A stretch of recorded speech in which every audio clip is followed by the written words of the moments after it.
Welcome back, everyone. I certainly hope that you had the opportunity to stretch those muscles. Maybe you had lunch, or if you're on the other side of the world, perhaps you are just having your dinner. Thank you so very much for joining us and for staying with us on day 2 of the 7th Regional Platform for Disaster Risk Reduction in the Americas and the Caribbean. So earlier we had our concurrent sessions, and now we're getting down to 2 special sessions. Our special session is extremely important when we consider the fact that Jamaica is the first Caribbean country, English-speaking also, to host a regional platform. And so this special session is about the Caribbean. The title is A Regional Approach to Coordination on Multi-Hazards, 2020 Lessons from the Caribbean. The organizers are the Caribbean Emergency Management Agency, CDEMA, the Government of Jamaica, Office of Disaster Preparedness and Emergency Management, OPDEM, Economic Commission for Latin America and the Caribbean, ECLAC, the Pan American Health Organization, or PAHO, the United Nations Programme for Development, UNDP, and our esteemed moderator for this special session is Horace Glaze, Acting Deputy Director General, Office of Disaster Preparedness and Emergency Management of Jamaica.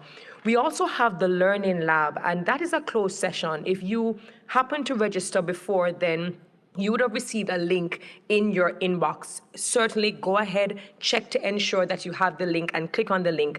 The title of that Learning Lab 2 is Forensic Investigations of Disasters, or FORIN, F-O-R-I-N.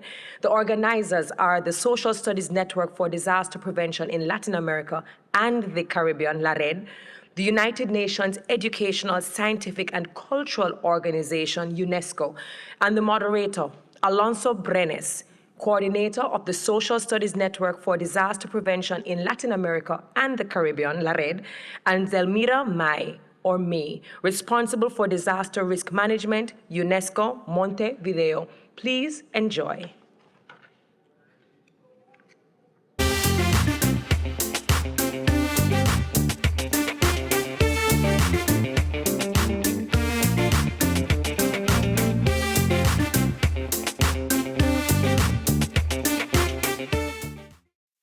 Good afternoon. Buenas tardes. Buena tarde, midi. Welcome, delegates, ladies and gentlemen of RP21. We have a very interesting special session 2 for you, the regional approach to coordination on multiple hazards, 2020 lessons from the Caribbean. Certainly, we will also be touching on a little of what transpired given where we are in 2021, and also hearing a perspective also from the Americans, but our focus being the 2020 lessons within the Caribbean. Thank you all for joining this very special session. I'm sure you will find it very interesting and have a lot to take away. We have a very esteemed powerful women of the Caribbean panel. Firstly, let me introduce our main presenter, Miss Elizabeth Riley, the Chief Executive Director, or the Executive Director from the Caribbean Disaster Emergency Management Agency, as our main speaker.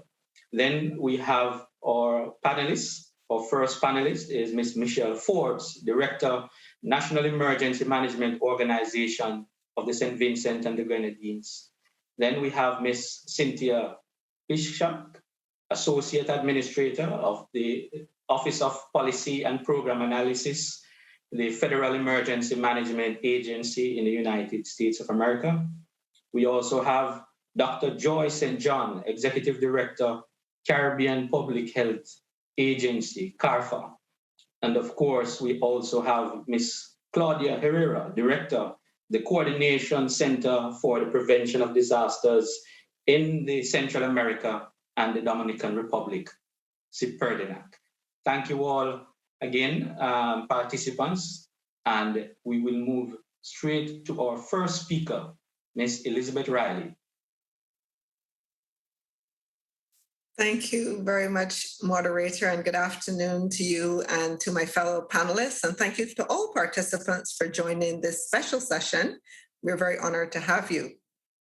So in my presentation this afternoon, I want to start by setting a bit of a context and to track a little bit what happened in 2020. And of course, the first thing we have to talk about is the 2020 Atlantic hurricane season.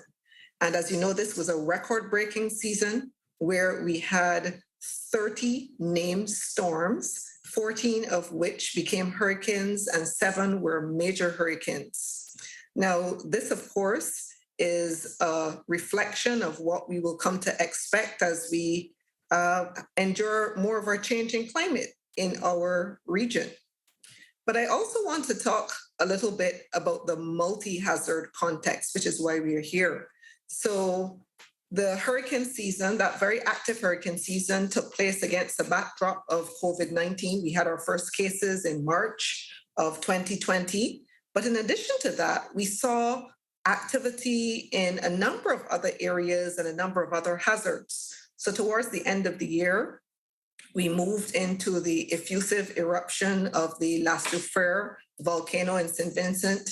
And in October of 2020, we also had a situation where the FSO Nabarima, floating vessel which stores oil, posed a measure of threat just in the Gulf of Paria off of Trinidad and Tobago. So I think what this really signals is the type of complexity that we're seeing in our events, certainly in the Caribbean region, where we have hazards happening both concurrently as well as cascading. So what about the lessons? Let's talk a little bit about that. So I think one of the first lessons is how we can make good use of our existing mechanisms. How can we effectively leverage them? And in our region, we have what is called the Regional Response Mechanism, or the RRM. And this is our regional arrangement for how we provide support to states that have been impacted by hazards. And you will note on the diagram, it looks a little complicated, but not really. Essentially, we have our governance arrangements, which holds everything together through our plans and our memoranda of understanding. We have at the center of everything a regional coordination center, which I will speak about a little bit more in the next slide in terms of how we adapted during the year. And on the right-hand side, we talk about our surge support, or the deployment teams which are provided to the states.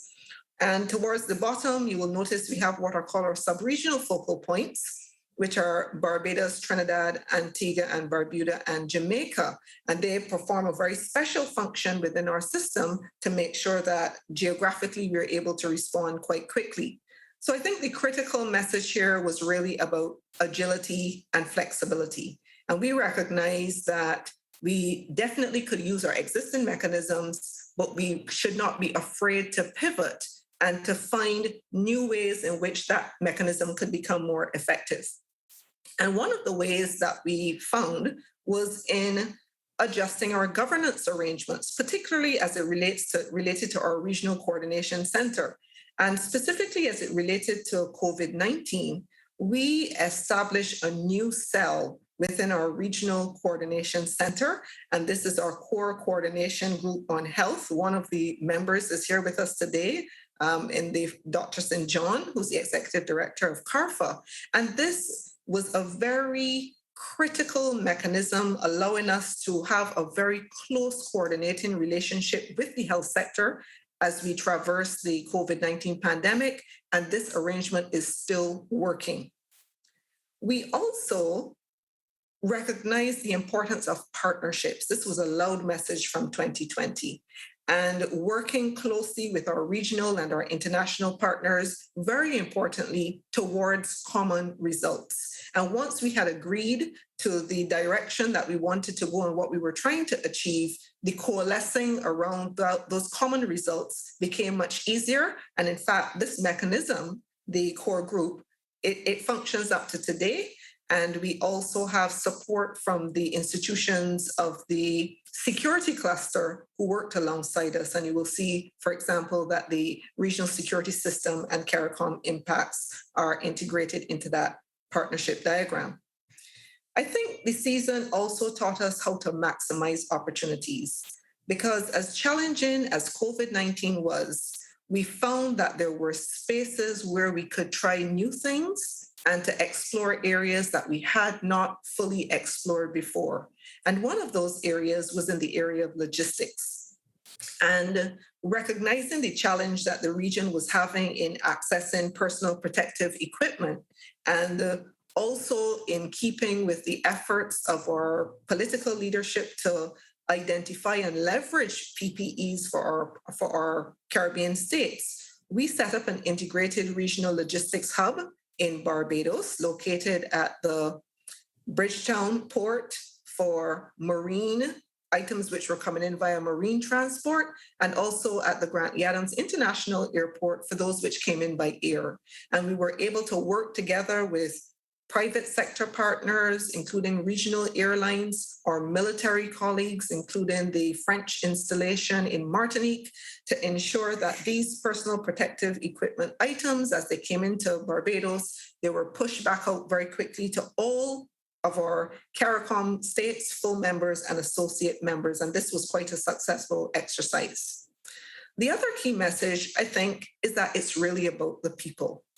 And what we recognize is that the unique nature of a pandemic and the protracted duration that the pandemic has continued on, and it's still going, it means that it really caused a radical shift in the socioeconomic profiles of our Caribbean states. And this put additional pressure on our social protection systems. And I think it taught us quite a lot about the real importance of factoring in human behavior. And the different perception of risk is something that very much came to the fore. And we continue to see it today, even with respect to the extent of which persons are accepting vaccines or hesitant about vaccines. And I'm sure you'll hear more about that on the health side from Dr. St. John.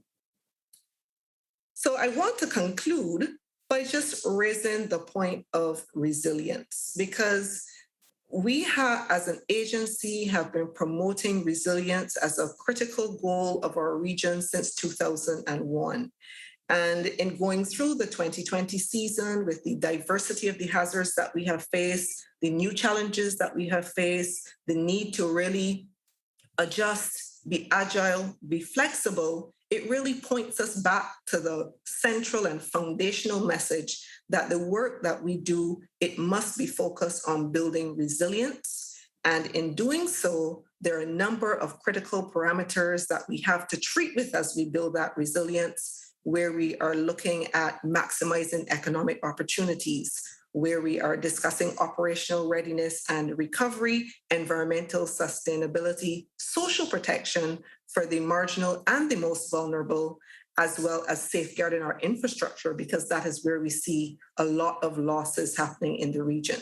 So I hope this sets a good context for you, and I very much look forward to the contributions from the members of the panel as we look at the aspects related to the national and other regional aspects of the 2020 season. Thank you very much.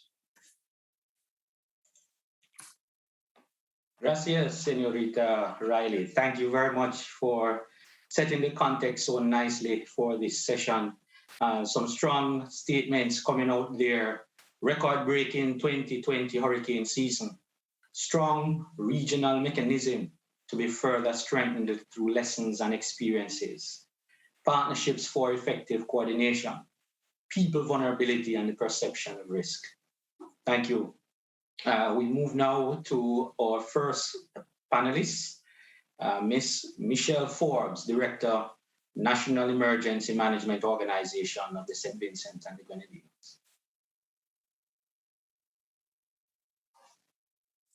Good afternoon, everyone. Pleasure to be here, and welcome all to this session. So I'm going to discuss this afternoon the whole issue of the lessons learned here in St. Vincent and the Grenadines from the various events that we would have had 2020 rolling into 2021. So what do we start with? We started with COVID in March 2020 thereabout. We know it was around. We had our first case then in 2020. Then we had dengue. And I'm doing this. So we said, okay, it's a double whammy. We have dengue. And in the case of the dengue, in 2020 period, we had 1,595 cases and of dengue reported in that period, and then it continued again into 2021, where we had 2 deaths, and we had 7 deaths in 2020. We saw some cases declining in 2021, but by then we call that a double whammy. Then we were graced with the presence of the increasing activities of the volcano in December 2020. And then, of course, we had the eruption on April the 9th, 2021, followed by flooding in April again, 2021. And then we had, of course, Hurricane Elsa passing through. So what do you combine when you have all of these multi-hazards? You have double whammy, triple whammy. What do you say about 4 and 5? So we have these continuing events as we continue from 2020 into 21. And this is the context in which we are presenting our whole multi-hazard national response, and the whole regional response also has to be able to tailor to suit this reality. Setting the context in terms of the national mechanism that was used to manage these various events. We started out with using our national framework, and many persons wondered why NEMO was involved in the whole COVID-19 pandemic and supporting the Ministry of Health. We don't take over, we support the Ministry of Health and coordinate. We were a member of the task force that was established December into January 2020. And on March the 14th, we became fully activated at the National Emergency Operations Center level, where we actually operated for quite some time until the week before the volcano showed signs of going into a more explosive phase. And then we continued that whole collaboration, because we're one of the few organizations, or few countries in the region that actually utilize the entire national mechanism to support the Ministry of Health. We had the Ministry of Health who would have started their pandemic plans through regional organizations working in the region, CAF and PAHO, and they had at least a semblance of a plan going forward, because we would have gone through Ebola a few years ago, preparing for that eventuality if it came here. So there was already some semblance of plans there for the Ministry of Health and our nation to really look at managing these events. At the national system, we had already basically adopted the comprehensive disaster management approach to all hazards approach. Many persons don't see it, so that's why they question why we were involved in the whole supporting the Ministry of Health. But those of us who were involved, we had St. Kitts and Jamaica, 2 of the other countries that would have utilized their national law as a mechanism to support the Ministry of Health. In St. Vincent, we would have established a contingency fund a few years ago that we have been contributing towards. And ironically, even though persons thought it was established to mainly deal with the natural hazards, it was the COVID-19 pandemic that forced us to really withdraw or take funds from that kitty to really support the resource mobilization at the national level for the Ministry of Health. What can we look at the lessons learned from these events, 2020 into 2021? We need to pay a bit of more emphasis on the resource mobilization. I recall clearly in 2016 thereabout, when we had a partnership with the Ministry of Health, and we had a donor, a donor externally international, and the Ministry of Health, as we were dealing with Ebola then, they saw it fit to mobilize the first isolation tent that we had here in St. Vincent. And you see that in the top picture. What can we learn again in terms of, we need to plan for the long haul. COVID started, well, some will say December 2019, early 2020. We're still in it, and we don't know how long we are going to be in it. We don't know when we'll have the variants to the end power, but we have to continue to manage in this context that it's not a hydromet event that may only pass through a few days, and we deal with it. Some persons think they're only going to an emergency shelter for 2 or 3 nights, and then we are now in case of the volcanic eruption, you stay 6 months and we still have 100+ persons in the emergency shelters. So we'll have to look at these multiple scenarios, contexts, and how we are going to manage at the national level, at the community level, because persons can be displaced for quite some time. We have the COVID-19 pandemic in particular has really placed a socioeconomic strain on our country. Many persons who have been displaced by the floods, displaced by the volcano, how are they surviving? Because many have lost their jobs, those who were sailing on the cruise ships, etc.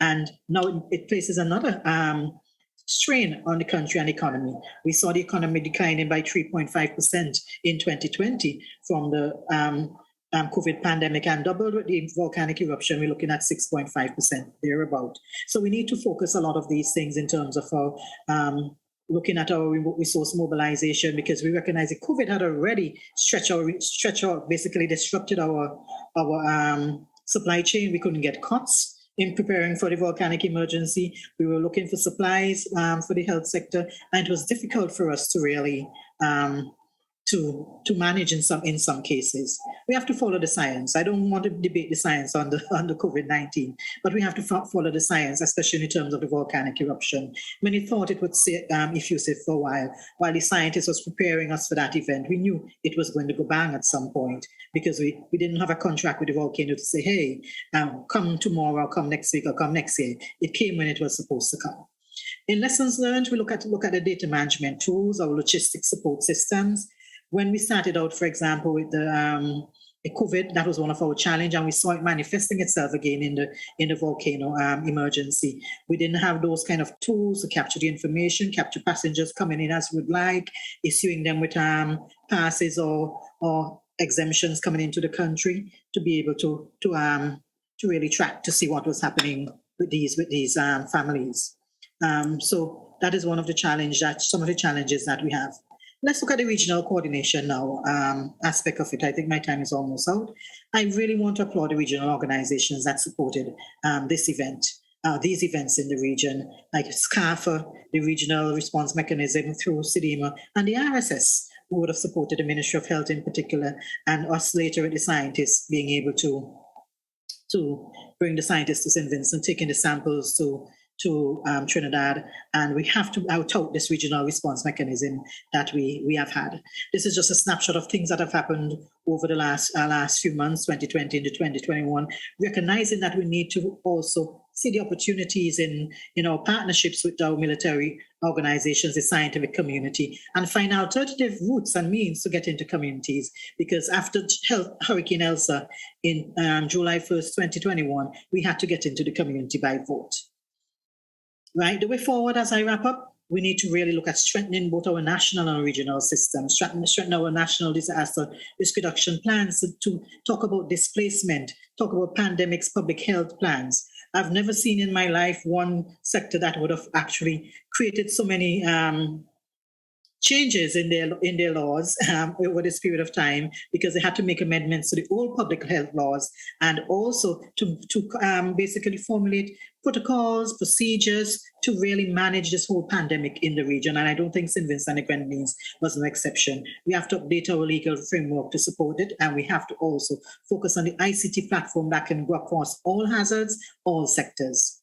The coordination of relief at the national and regional level, that needs a lot of work to be done in terms of going forward. I think COVID saved us here in St. Vincent to some extent, because then we were not able to have the influx of agencies into the country that may have happened if we did not have COVID around. So that created some restriction. And as I wrap up, I really want us to focus on the sectoral resilience that we need to strengthen in terms of our intersectoral cooperation and coordination at the national level and at the regional level. Our sectors need to be strong. The Ministry of Health sector needs to be strengthened. Many other sectors need to be strengthened so we can actually support this entire national mechanism. And here ends my presentation. Thank you very much.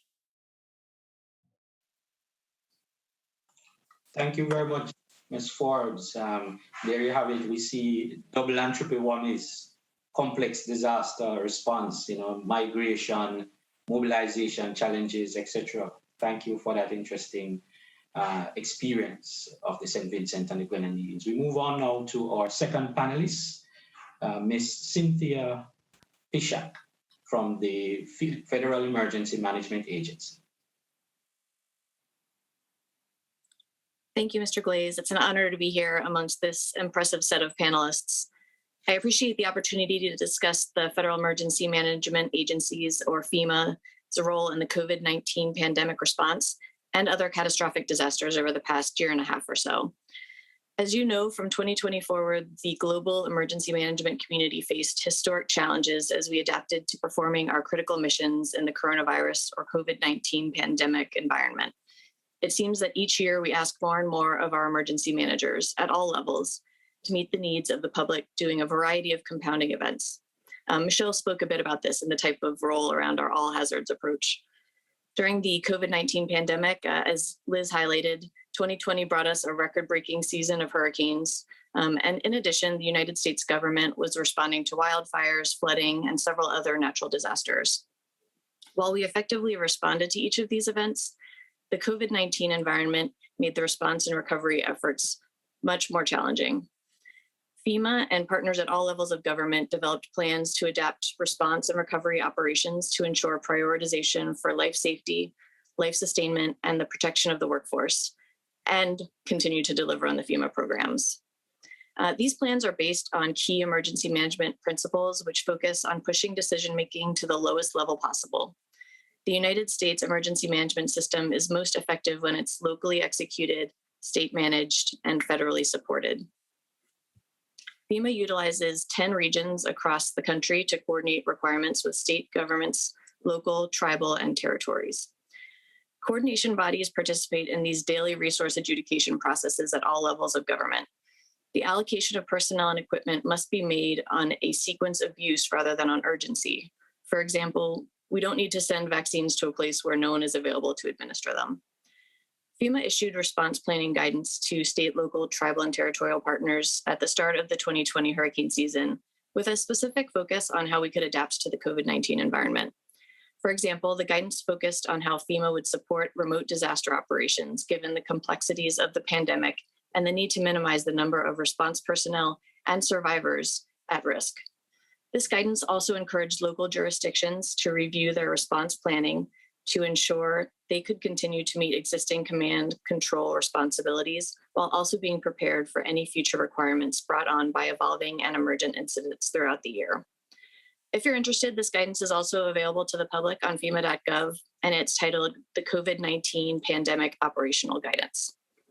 FEMA is committed to expanding climate planning and resilience activities that take into consideration all communities, including those that have been underserved. We know that disasters with compounding events disproportionately impact communities that have been underserved, meaning those with a particular characteristic that have been denied an opportunity to participate fully in aspects of civic life. Equity and climate adaptation are priorities for our administration, and we have a lot of opportunity to make strides as leaders in this space. Earlier this year, we stood up steering groups that were focused on climate and equity so that we continue to identify opportunities and barriers for improving our delivery in this space. FEMA is considering these experiences and lessons learned from these unprecedented challenges over the past few years as it's developing its next 5-year strategic plan. There are many dimensions of disaster risk reduction, and each of you have unique challenges and resources within your own countries.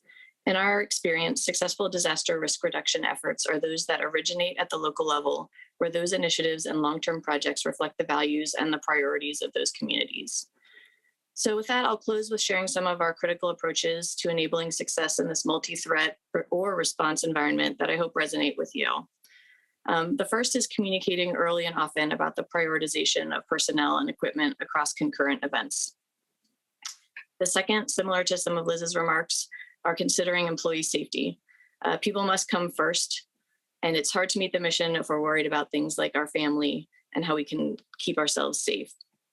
And then third, ensuring emergency management, public health, and elected officials jointly identify the outcomes to be achieved and associated timelines to help set those expectations. Thank you very much for this opportunity, and thank you also to Jamaica and SEDEMA for organizing and hosting this important event. Mr. Glaze. Thank you very much, Ms. Bishak. Very interesting from the United States of America. You heard it again, local action and education is key. Operational guidelines and tools save lives, strategic planning for the future. Thank you. we move to our third panelist, Dr. Joy St. John, Executive Director, Caribbean Public Health Agency, CARPHA.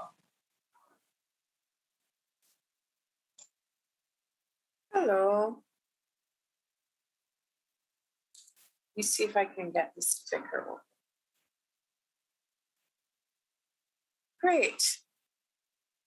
Lovely. So CARPHA is going to give you a real quick snapshot into some of our work, some of the issues that we have dealt with in the recent months, and how we are trying to strengthen health systems to ensure that countries are resilient. So first of all, I wanted to let you know what are the divisions of labor when we are looking at CARICOM's response to threats, hazards, and events. And if we are dealing with a strictly health-based event like COVID-19 showed itself to be, then usually CARPHA will drive that response. But if we are dealing with the usual hazards, threats, and events that happen in the CARICOM region, CARPHA becomes part of the SEDEMA response, where we will support with a public health perspective. For example, when there was the earthquake, we had a public health response which supported issues of air quality, also issues to do with shelters.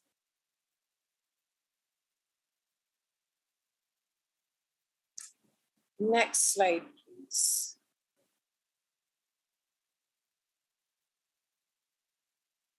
Right.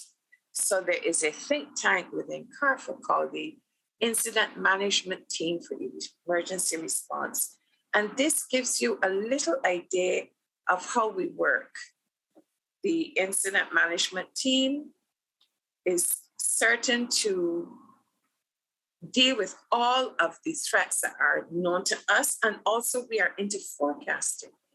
We're into looking to see what will be the outcome of new disease issues that we're seeing, or if we are noticing that it's time for the usual disease trend. Next slide, please.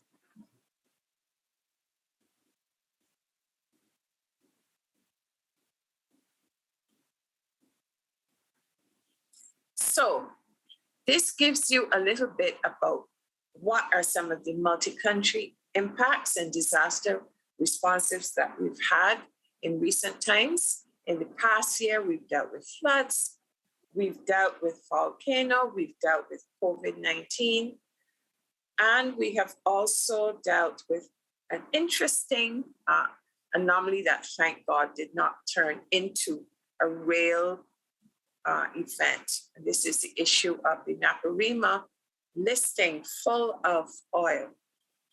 And it gives you an idea of the reason why we work so closely with SEDEMA, because at any moment in time, we can have all sorts of interesting issues.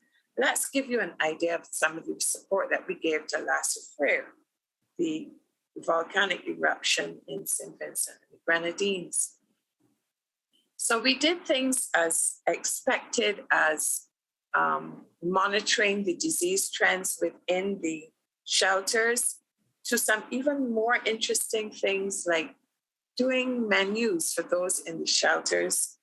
And also something we're quite proud of, something we worked with PAHO on, and this is EWARS in a Box, a system of allowing tracking of disease trends and doing this remotely. And here is something that we developed, and this was the whole issue of if we wanted to have an evacuation, and what were some of the ways in which we could do this safely in COVID times. We also had specific evaluations that we were able to conduct during the time. All of this went into strengthening the health systems. So here are some interventions that we have done with vector control. And remember, I told you, health-based events, not only has there been COVID-19, but seasonally, we always ensure that we are making the countries well protected and their systems well resourced, so there will be no great vector-borne disease outbreak. And we've done this all within the ambit of the security cluster of CARICOM. Ms. Riley would have referred to this as well. And this shows you the number of engagements we've had with ministers, with heads of customs, immigration, police, prison officers, as the pandemic evolved, and we wanted to ensure that they were all ready for the different issues. But we also ensured that we had a strengthened tourism sector. The Tourism and Health Program, we're very proud of it, and it came into its own during this COVID-19 time, so that we ensured that the tourism sector was strengthened even during a pandemic. And we also developed awards and an app to allow the tracking of disease.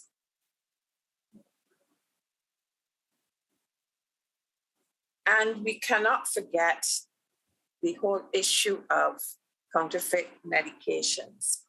And unfortunately, we've really realized recently that counterfeit medications are coming into the CARICOM space. And here we end up with two things. One, State of Public Health Report, which is a mandate of CARFA, and we did one on climate change. And we had our first virtual research conference this year, and climate change was highlighted as one of the triple threats. Over.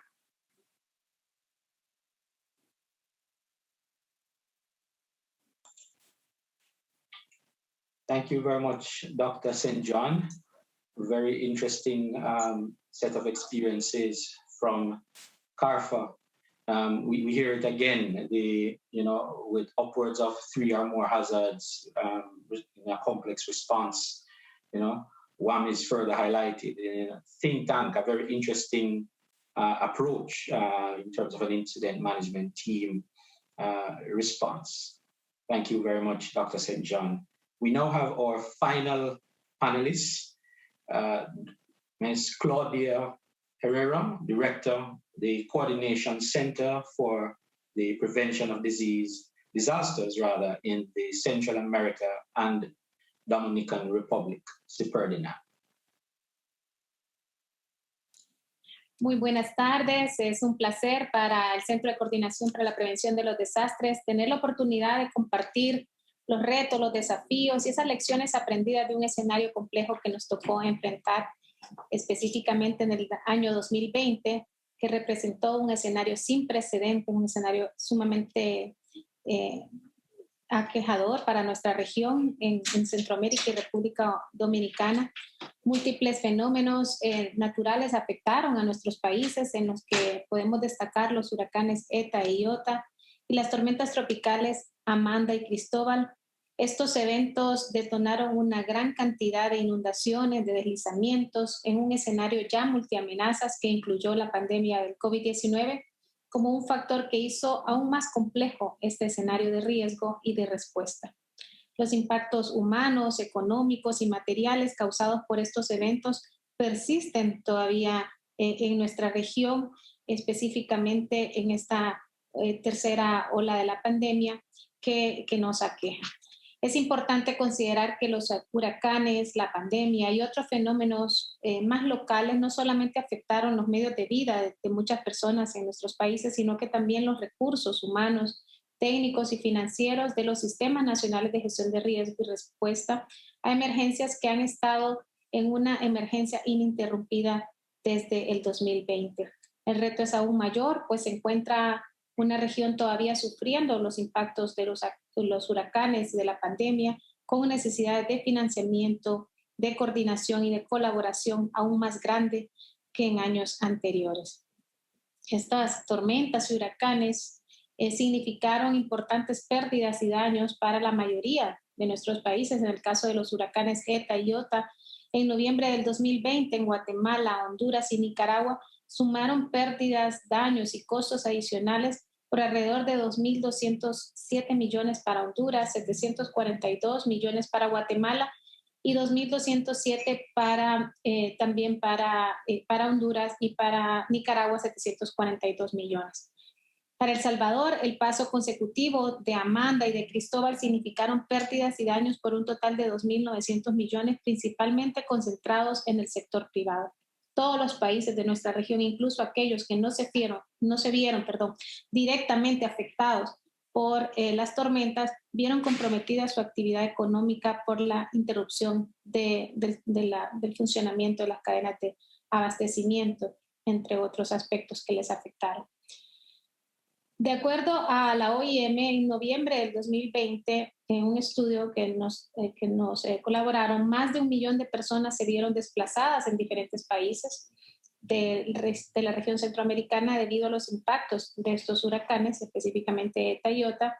Otros peligros repentinos como sismos o inundaciones también influyen en el desplazamiento de nuestras poblaciones de manera mucho menos visible. Comunidades vulnerables a procesos de degradación lenta como la subida de los niveles del mar, el incremento de los niveles del mar, o la sequía y la desertificación, que hace a las personas también migrar en búsqueda de mejores oportunidades. El impacto de los desastres en la capacidad de los países centroamericanos para invertir en su desarrollo fue puesto en evidencia en este año 2020 por estas emergencias complejas, y en medio de esta crisis sanitaria asociada a la pandemia del COVID-19, la ocurrencia de múltiples desastres y emergencias de manera simultánea o en un corto periodo de tiempo amplifican el impacto y complejizan las tareas de atención, rehabilitación, recuperación y financiamiento. El impacto financiero, el impacto económico va más allá de estos daños de pérdidas directas, se afecta toda nuestra actividad económica, la situación fiscal, los ingresos reducidos, y todos estos factores subyacentes del riesgo ponen un escenario aún más complejo a nuestra región. Quiero resaltar los esfuerzos que desde nuestra región estamos impulsando. El plan de contingencia regional para la atención del COVID, una decisión acertada por los jefes de Estado de la región a través de una declaratoria de Centroamérica Unida contra el coronavirus, en el que definieron acciones conjuntas para fortalecer las acciones nacionales dedicadas a la contención de la pandemia.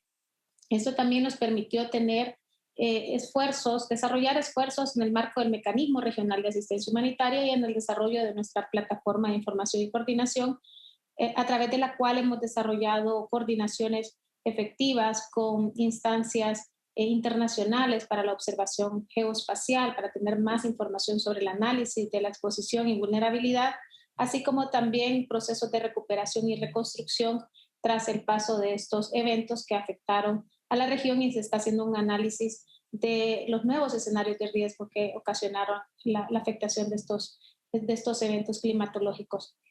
Quiero también señalar que desde nuestra región y en el marco de la política centroamericana de gestión integral de riesgo, que está asociada con las normativas jurídicas en cada uno de nuestros países, se han desarrollado esfuerzos para vincular la gestión integral de riesgo en el ámbito del desarrollo, en el ámbito de la educación, de la vinculación con el cambio climático, de la preparación y la respuesta a las emergencias, a través de la cual pues, desarrollamos simulacros nacionales en cada uno de los países. Nicaragua, por ejemplo, desarrolla 4 ejercicios de simulacros nacionales en el que involucra en cada uno de ellos alrededor de 1,5 millones de personas, teniendo alrededor de 6,000 escenarios a nivel nacional. Y así el resto de los países están desarrollando esfuerzos significativos para desarrollar sus capacidades en la respuesta y la recuperación. Nosotros desde el CEPRENAC en el 2019 desarrollamos el primer simulacro regional de asistencia humanitaria, el cual pues, nos permite el fortalecimiento de nuestras capacidades, el proceso de preparación, y tuvimos la oportunidad de tener 300 rescatistas de los equipos nacionales especializados, equipos que nosotros venimos fortaleciendo en cada una de nuestras entidades.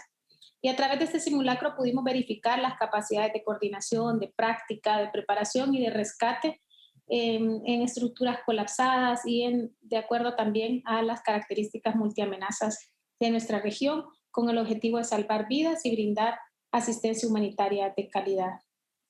Debo de recalcar que durante este año tenemos una gran oportunidad también avalada por nuestros jefes de Estado a través de la Agenda Estratégica Regional, que se han recibido diversos mandatos presidenciales específicamente para nuestra instancia, por lo que se han coordinado acciones para la implementación y ejecución de estos acuerdos para trabajar conjuntamente en la recuperación de los países para atender los efectos derivados de la pandemia y profundizados por los fenómenos naturales y el cambio climático, para lo que estamos identificando y promoviendo acciones que prioricen un modelo de bienestar basado en la protección de la naturaleza, la construcción de la resiliencia, también promoviendo la igualdad y la equidad de género, la inclusión social, el acceso a la educación, a los servicios de salud pública, a la seguridad alimentaria y nutricional, el respeto de los derechos humanos, la protección de la población migrante, así como también el fortalecimiento de las instituciones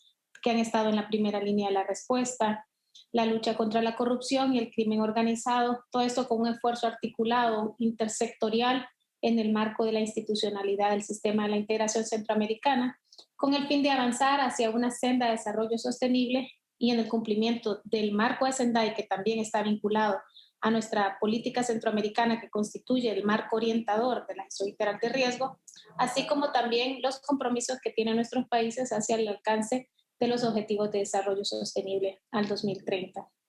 Los esfuerzos realizados por nuestras entidades para avanzar en temas relacionados con la defensa, la promoción efectiva de los derechos humanos y la gobernabilidad democrática, con especial atención a las poblaciones vulnerables, como las personas migrantes, la recuperación económica y social, enfoque de un desarrollo sostenible y resiliente post-COVID-19, todo el desarrollo de la promoción, el desarrollo y también la promoción de la ciencia y la tecnología, la creatividad y la innovación, promoviendo un particular énfasis en la gestión integral de riesgo y la lucha contra el cambio climático, que está identificado en los 4 ejes prioritarios de nuestra política centroamericana. Una de las principales acciones del CEPRENAC ha sido el desarrollo de la plataforma que ya les mencionaba, la cual contribuye a la toma de decisiones informadas. Esta herramienta colabora a las acciones de coordinación y manejo de información de nuestras entidades y de nuestros sistemas de gestión de riesgo, permite tomar acciones con base a información acertada por medio del análisis de los datos, de la visualización de la información, en un espacio donde se clasifica, se analiza y se sistematiza todos los esfuerzos que se están desarrollando para que sirvan de referencia en nuestra región como una herramienta de mitigación institucional para enfrentar los escenarios de riesgo en la región. Proporciona información regional mediante un portal de datos, da seguimiento y monitoreo a todos los eventos que representan una amenaza para nuestra región, eventos epidemiológicos, atmosféricos, geológicos, también ambientales, hasta el diseño e implementación de herramientas digitales a nivel operativo en respuesta y sobre todo la recuperación, con el fin de proveer a nuestros países de herramientas que sumen las capacidades de preparación y respuesta en escenarios de crisis para garantizar comunidades seguras y resilientes, capaces de enfrentar, de operar y sobre todo de reponerse ante estos efectos adversos. Se desarrollaron también aplicaciones para recolectar análisis de datos en el campo que apoya los esfuerzos nacionales, por ejemplo, herramientas de recolección de datos de campo, visores de mapas específicos para coordinar las operaciones, paneles de control para visualizar y monitorar bajo una perspectiva regional la situación del COVID-19, así como también una serie de monitoreos para amenazas geológicas, hidrológicas y también ambientales. También estamos desarrollando esfuerzos a través de un campus virtual en el que estamos fortaleciendo las capacidades para el uso y la interpretación de la observación de la Tierra a través de imágenes satelitales, pero también desarrollando el vínculo con la academia, con entidades técnicas científicas para reforzar las capacidades de nuestros países. Estamos viviendo una época sin precedentes, con impactos económicos y sociales muy fuertes.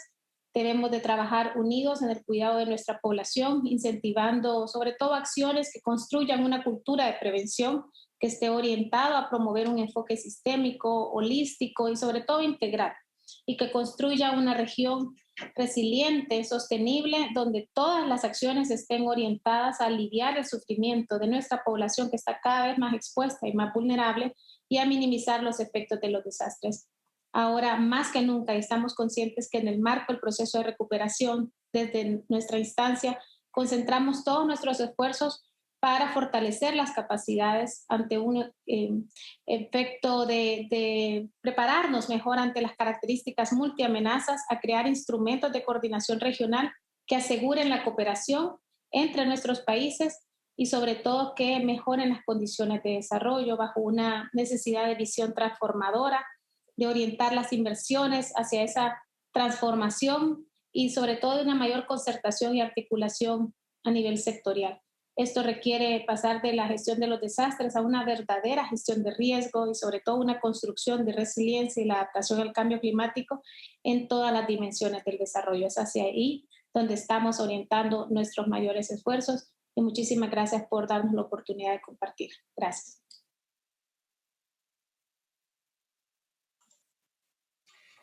Thank you very much, Ms. Herrera from the PREDINAC. A very interesting perspective from the Central Americas. Different dynamics within our cultures, but certainly similar effects on our people, similar vulnerabilities, climate change, multi-stakeholder and multi-sectoral responses, drills and exercises for critical preparedness and response action. Thank you. Ladies and gentlemen, we are now at the end of the round of speakers. We will open the floor for questions and answers. Unfortunately, given the time, we will be restricting the question and answer online to only 2 delegates from the floor. We will go to those 2 delegates we have selected. First up, we will have Rhea Piera from the International Federation of the Red Cross. Please take the floor. Hi, good afternoon, everyone. And first of all, thank you so much for allowing us the space at IFRC to be a part of this session and to ask a question to our panel of delegates. So my question to you all this afternoon is this. Red Cross societies serve as auxiliaries to the government. This auxiliary role provides an essential space for dialogue and mutually beneficial relationships between Red Cross national societies and public authorities. As such, a strong auxiliary relationship between a Red Cross society and public authorities can make humanitarian and development action more effective and efficient. As actors within the Caribbean humanitarian space, how can Red Cross national societies best support the work of public agencies in dealing with major challenges of authorities to address the effects and impacts of multiple hazards? Thank you very much, Ms. Spear. I will pose these questions to 2 of our delegates. Ms. Riley, I'm going to put you on the spot to get a Caribbean perspective. And then I'm also going to take a country perspective on their response to that question from Ms. Forbes. Ms. Riley? Thank you very much, Mr. Glaze, and thank you to Ms. Pierre for the question. And of course, the International Federation is a very important partner of the SEDEMA coordinating unit and indeed the SEDEMA system. And in terms of how we can strengthen that interface between the IFRC and the regional system, I think it is about seamless interfacing. Let me just phrase it that way, because the importance of partners who work within the context of the regional response mechanism is that they need to fully integrate into the regional mechanism. And I think we have, as partners, gone quite a way with respect to this, where we have spent quite a bit of time examining the systems which operate and which guide the 2 institutions and also to see the best ways in which we can work more closely together while still maintaining the recognition that the entities in themselves have their own reporting requirements and also obligations to their particular partners and their constituencies. Just one other point I would want to add, and this is really within the context of the programming and how we are working together from a programmatic perspective, because I think this work definitely starts ahead of the actual emergencies. It's about how we are able to streamline the opportunities for congruence in the training that we're undertaking across the region, and also how we can work collaboratively on the articulation of standards which are of mutual interest and of mutual benefit to both organizations. And I think this is where sometimes the challenge will come, since we both have interactions at that community level. And so the continued efforts, I think, of both of us as institutions to ensure that we bring better alignment to those interventions across the region is something that's going to be very critical. Thank you, Ms. Riley. Ms. Forbes, your perspective? Okay, thank you. The Red Cross is already integrated into the national system here in St. Vincent and Grenadines, and in many of the English-speaking Caribbean countries, it's the same. So there isn't to say that we need to integrate them a bit more, because they're part of the national system and they support us throughout all events. And I will just give you an example that I raised on one of the earlier panel. We, for example, during the volcanic emergency, we need to get schools back up and running. We need to get persons out of the emergency shelters out of schools. And the Red Cross stepped in as a partner to work with the Ministry of Education and our government in providing alternative accommodation for those families so that we can get the schools up and running. We partner with them in a lot of other projects, identifying communities. We can support looking at building the community resilience. So we have to continue that strengthening with the organizations and such as the Red Cross and have them at the table with us all the time. I think sometimes we find when there are projects and programs, maybe we don't know about it when the Red Cross is implementing it, but as they have that auxiliary role, they're always part of the national system. So it's not really an issue for us integrating them at the national level. Thank you very much, Ms. Forbes. Certainly, partnership brings us a far way in the responding to the emergencies, and we heard that as one of the themes throughout our various panelists in their presentations. We will now take our final question from Keisha Linton from the Regional Security System in the Caribbean. Hi, good afternoon, Mr. Glaze. Good afternoon, everyone. First, I wanted to say thank you to all our presenters and panelists for such thought-provoking presentations and how we move forward after the events that's going on within the region and the world. My question was actually going to go to Ms. Forbes and Ms. Riley, talking about the same integrating our international agencies within the region.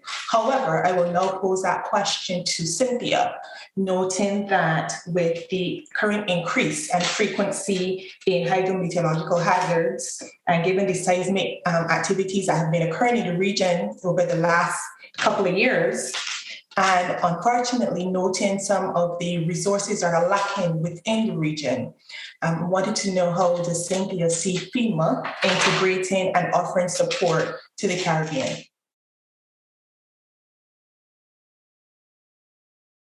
Thank you for the question. I think it's so important to have those open dialogues. And it was one of the things that I was thinking about with Ms. Pierre's question too, in terms of being very transparent with each other about kind of what some of our planning factors are and what our actual capabilities are.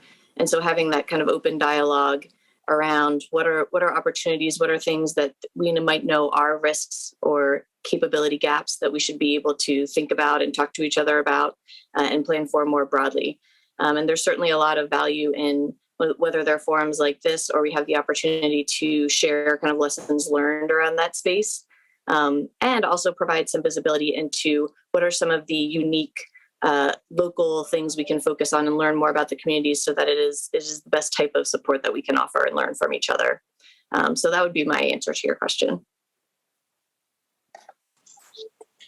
Yeah, thank you very much, Ms. Bishak from FEMA. Thank you all the members from our panelists, our main speaker, Ms. Elizabeth Riley, Ms. Cynthia Spishnak, Dr. Joy St. John, Ms. Claudia Herrera, and Ms. Michelle Forbes from the National Emergency Management Organization, St. Vincent and the Grenadines. That's all the time we have, ladies and gentlemen. It has been a very interesting session. Thank you all very much for sharing with us, and do have a very good rest of the afternoon. Thank you all.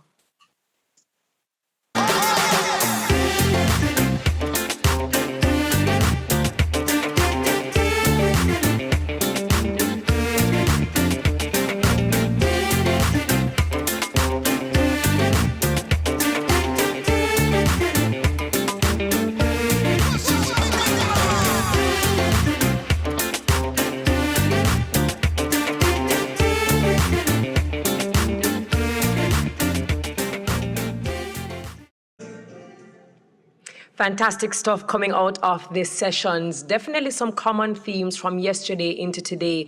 Words like inclusion, innovation, science, technology, data exchange, creativity, agility, adaptability, partnership, planning, and preparation are words that we constantly hear used in these sessions. I would like to take the opportunity to thank Horace Glaze, who was in charge of the special session. I saw him practicing his Spanish and his French. Buenas tardes, bon après-midi, sir. I'd also like to thank Alonso Brenes and Zelmira May, who guided the session on learning, the Learning Lab session. We really want to also thank our participants who comment, they share, and they also pose their questions. Without their participation, then it really wouldn't be as dynamic as it has been. So we're bringing down the curtains on day 2 of RP21, and we just have a couple of reminders for you.